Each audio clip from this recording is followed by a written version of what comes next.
So I've had two recent and unfortunate encounters with chainsaws. The first one occurred about 2 months before I actually began to build the garage. I located the best possible site for the carriage house, but it was a fairly rough patch, directly west of the main house and into the woods a bit. I liked this spot. It was surrounded by lots of birch, aspen, fir, and maple of various ages, whereas the area where I wanted to clear had mostly scrub and dead trees in the middle of it, with the exception of one towering dead paper birch. When we'd built the main cabin, we'd used this area to deposit most of the building scrap. There were two huge, roughly framed boxes overflowing with refuse from the old cabin. It took several days to pick it all up and dispose of, along with the endless network of brambles and blackberry runners. But when all was said and done, there was the tree. I bought a chainsaw just for this purpose, one appropriately labeled the Wild Thing. There wasn't much to it, really, beyond a sheath of Kelly green plastic covered with multicolored logos.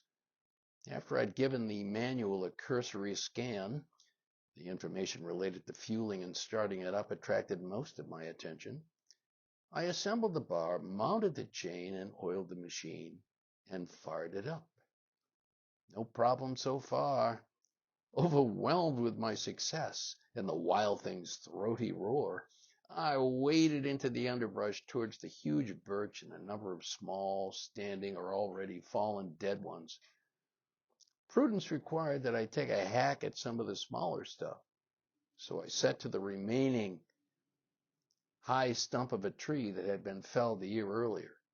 No problemo. Ditto for the assortment of dead ones spread on the forest floor. Linda stood behind the screen of the sliding door and watched nervously as I gained confidence from the successful cuts I'd been making. It took me 30 minutes of indiscriminate slicing through downed logs and into the ground before I reached the big dead one. As I held the idling saw, I harbored second thoughts. I knew the way I wanted to make the tree fall, away from the house and somewhat west through a little slough that opened toward the water. And then I looked back at the house, uncomfortably close, perhaps 75 feet away, a distance maybe 10 feet short of the height of the missile I might be launching at it in Monty Python fashion. As Linda opened the slider and stepped on the deck to get a closer look, I approached the tree and applied the bar against the side where I wanted to cut my first notch. No sooner had I revved up the saw and touched the chain to the tree when the entire bar collapsed and fell in painfully slow motion to the base of the tree.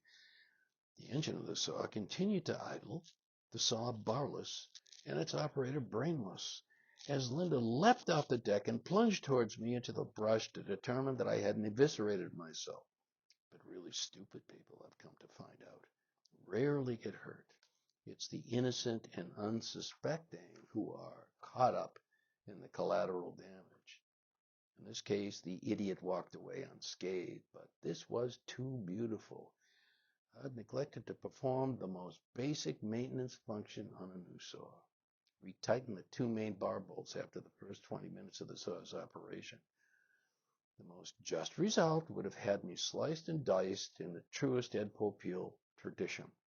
Instead, after unloading a full measure of scorn upon me, then it made me gather the shards of the saw together into a little basket and transport them to the saw repair service in Herbster, where I was forced to repeat the story of my Wild Thing mishap, to the wild amusement of the laborers and locals in the shop. I'd created a new house of mirth, and the technician was able to tell in an instant that I'd ruined the chain by repeatedly grounding it on the forest floor. Thrilling public exposure of ignorance and humiliation. I'd fully earned it, and this all in the first 24 hours of having owned the Wild Thing. One would think that and the 2 hours it took me to cut the big dead birch down with a dull axe would have been enough to convince me that I should put the power tools away for good and hire a carpenter before putting myself at risk again.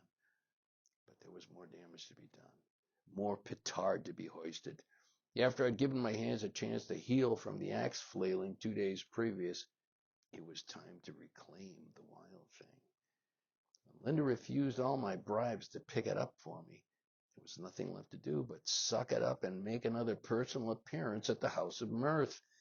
Dismissed by the technicians with a stern warning not to use the chainsaw bar as a garden weasel, along with a chorus of laughter, I sped back toward the cabin, knowing that there was one more large piece of tree surgery to perform.